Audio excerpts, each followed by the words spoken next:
ETF index mutual funds నేర్చుకుని stock మార్కెట్లో రాణించాలనుకుంటున్నారా? వెంటనే ఈ నెంబర్కి కాల్ చేయండి.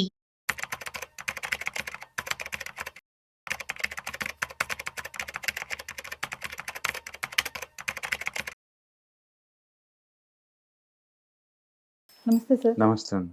సార్, ప్రెజెంట్ మార్కెట్లో అన్సర్టెనిటీ చాలా ఉంది, చూస్తున్నాం మనం. అంటే చాలా డౌన్ఫాల్ నడుస్తుంది. మరి ఈక్విటీ ఫండ్స్లో పెట్టిన వాళ్ళందరూ కూడా కొంచెం టెన్షన్ వాతావరణం కనిపిస్తుంది. మరి మాకు ఒకసారి ఈ టైంలో బెస్ట్ గవర్నమెంట్ స్కీమ్స్ ఏమన్నా ఉన్నాయా, మనీ పెడితే మనకి మంచి రిటర్న్స్ వచ్చే స్కీమ్స్ ఏమైనా ఉన్నాయా అంటే?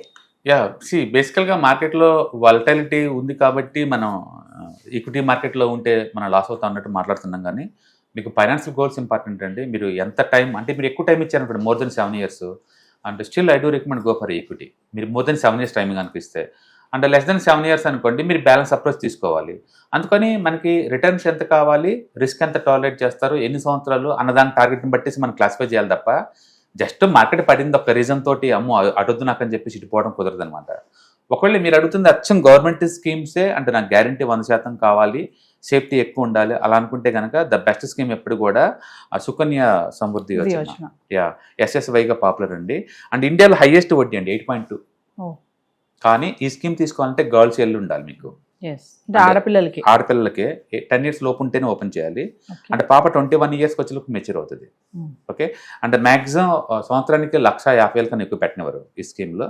And this is the best scheme ఎందుకంటే 8.2 అండ్ ఇంట్రెస్ట్ ఫ్రీ. అంటే మంత్లీ ఎంత పేమెంట్ చేయాలి? మన ఇష్టం, 1,50,000 వరకు ఒకేసారి పెట్టచ్చు సంవత్సరానికి, లేదా మంత్లీ 12,000 13,000 ఇలా కూడా పెట్టుకోవచ్చు. మొత్తానికి అయితే సంవత్సరానికి 1,50,000కి అలౌ చేస్తారు. అండ్ 8.2% ఇంట్రెస్ట్, అది ట్యాక్స్ ఫ్రీ కూడా. ఇది స్కీమ్. రెండోది ఎంప్లాయీస్ ప్రొవిడెంట్ ఫండ్, అగైన్ ఇది కూడా గవర్నమెంట్ స్కీము. అండ్ అగైన్ 8% దాకా వస్తుంది. ఇది వచ్చి శాలరీ ఉన్న ఎంప్లాయీస్కి అనమాట. అండ్ మోస్ట్లీ ట్యాక్స్ ఫ్రీ ఇది కూడా. ఓకే, ఇది రెండోది. బట్ లాకింగ్ పీరియడ్ ఉంటుంది రిటైర్మెంట్ దాకా. అంటే థర్డ్ స్కీమ్ వచ్చేట్లా సీనియర్ సిటిజన్ సేవింగ్ స్కీమ్ అండి. ఇది కూడా 8% దాకా వస్తుంది.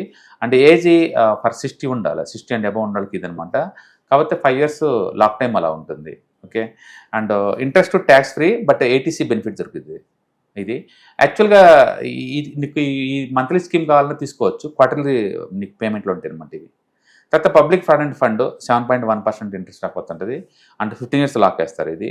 అండ్ ఇది కూడా ట్యాక్స్ ఫ్రీయే, బట్ మ్యాక్సిమం 1.5 lakh అని ఎక్కువ కట్టినవారు. ఇది కూడా బాగానే ఉంటుంది. అండ్ నేషనల్ సేవింగ్ సర్టిఫికేట్ అనమాట ఇది, NSC అంటారు. 7.7 దాకా వస్తుంది. And 5 years lock period. And కాకపోతే ట్యాక్సిబుల్ అనమాట. సెక్షన్ 80C ట్యాక్స్ బెనిఫిట్ తీసుకోవచ్చు. అండ్ కిసాన్ వికాస్ పత్ర అంటారు, ఇది 7.5, ఇది పోస్టల్ ఆఫీస్లో కాదు అనమాట. లాక్ పీరియడ్ 2.5 years ఉంటుంది. అండ్ ఇది కూడా ఇన్కమ్ ట్యాక్స్ పేబుల్లే. అండ్ సెక్షన్ 80C బెనిఫిట్ ఉంటుంది. అండ్ పోస్టల్ RD అనమాట. అండ్ ఇది 6.7% దాకా ఇస్తారు. అండ్ 5 years లాక్ పీరియడ్ ఉంటుంది. అండ్ ఇంట్రెస్ట్ మళ్ళీ ట్యాక్సే ఉంటుంది. సో మీకు గ్యారంటీ కావాలనుకుంటే వీటిలో తీసుకోవచ్చు, but minimum locking period 5 years అలా ఉంటుంది. నాకు అలా కాదు, నాకు రెగ్యులర్ ఇన్కమ్ కావాలనుకుంటే లేదు, సీనియర్ సేవింగ్స్ స్కీమ్స్ పెట్టుకోవచ్చు. క్వార్టర్లీ ఒకసారి ఇస్తుంటారు అండ్ ట్యాక్స్ ఫ్రీగా ఉంటుంది, అది అప్లై చేసుకోవచ్చు. లేదు నాకు అసలు ఈ లాక్లో వద్దు, నాకేమొద్దు, నాకు ఎవ్రీ మంత్లా కావాలనుకుంటే హైబ్రిడ్ ఫండ్స్ దొరుకుతాయి, ఆర్బిట్రేషన్ ఫండ్స్ అని దొరుకుతాయి. ఆర్బిట్రేషన్ ఫండ్స్లో ఉన్న బ్యూటీ ఏంటంటే వాళ్ళు ఆ బ్యాంక్ వడ్డీతో పోల్చుకుంటే 1% ఎక్కువ వస్తుంది, నీకు 7 to 8% దాకా వస్తుంది. And 12.5% income tax after 1 year తర్వాత కూడా. అంటే లాంగ్ టర్మ్ క్యాపిటల్ గెంటెస్ తక్కువ అనమాట, ఈక్విటీ లాగా స్టాటస్ ఇస్తారు. అది తీసుకోవచ్చు ఆర్బిట్రేషన్ ఫండ్, నీకు 7 to 8% దాకా వస్తుంది. కొంచెం రిస్క్ తీసుకుంటాను అనుకున్న వాళ్ళకి అండ్ కన్జర్వేటివ్ హైబ్రిడ్ ఫండ్స్ దొరుకుతాయి. అంటే 75% డెట్లో పెడతారు, జస్ట్ 25% మాత్రమే ఈక్విటీలో పెడతారు. కాబట్టి రిస్క్ తక్కువ ఉంటుంది. మనం 10 to 12% ఎక్స్పెక్ట్ చేయొచ్చు మీరు కనుక మినిమం 7 years మార్కెట్లో కనుకుంటే. ఇంకొంచెం అగ్రెసివ్గా ఉంటానంటే అగ్రెసివ్ హైబ్రిడ్ ఫండ్స్ అని ఉంటాయి. అవేంటంటే అండ్ 75% ఈక్విటీలో ఉంటుంది, 25% మాత్రమే దీంట్లో పెడతారు.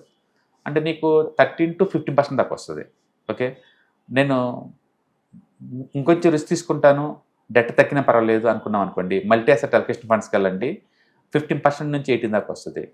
లేదు నేను టూ మచ్ రిస్క్ తీసుకుంటాను అన్నప్పుడు అప్పుడు ఈక్విటీకి వెళ్ళండి, అంటే 15 to 20% దాకా వస్తుంది. So it's all about risk reward. బాగా రావాలంటే రిస్క్ కూడా అలానే ఉండాలి. బేసికల్గా మీకు నాలెడ్జ్ ఫైనాన్షియల్ లిటరసీ బాగా పెంచుకున్నారనుకోండి, ఆటోమేటిక్గా మీకు అర్థమైంది గోల్స్ని ఎలా డిజైన్ చేసుకోవాలా, ఎక్కడ ఎప్పుడెప్పుడు ఎంతెంత రిటర్న్స్ తీసుకుంటే బాగుంటుంది అనేది. అండ్ అందుకని తక్కువ రిటర్న్స్ వచ్చే చోట మనం పార్క్ చేయాల్సిన అవసరం లేదు. తక్కువ రిటర్న్స్ దగ్గర పార్క్ చేయాల్సిన అవసరం లేదు. ఎక్కువ రిటర్న్స్ మీరు కనుక 7 years అండ్ అబవ్ ఉండేలాగా ఉంటే equity is the best. Okay, లేదు నాకు అసలు ఈక్విటీ గురించి నాకు పద్ధతి లేదు, మల్టీ అసెట్కి వెళ్ళిపోండి, యావరేజ్ మీకు 15 to 18% దాకా వస్తుంది. కాబట్టి ఎవ్రీ ఇయర్ లాగా రావు, ఇందులో నీకు అదేం లేదు. అందుకని రిటైర్మెంట్ అయిన వాళ్ళ గోల్స్ వేరు. రిటైర్మెంట్ అయితే ఎందుకంటే వాళ్ళకి లైవ్హుడ్ ఉండాలి కదా, అలాంటప్పుడు మాత్రం 100% డెట్ తీసుకోండి. బట్ రిటైర్మెంట్ దూరంగా ఉన్న వాళ్ళందరూ సాధ్యంత వరకు ఏంటంటే ఈక్విటీని కాంపోనెంట్గా ఉంచుకోండి, బాగుంటుంది. మీరు మల్టీ అసెట్స్ అన్నారు కదా, చాలా వీడియోలో చెప్తూ ఉంటారు మీరు.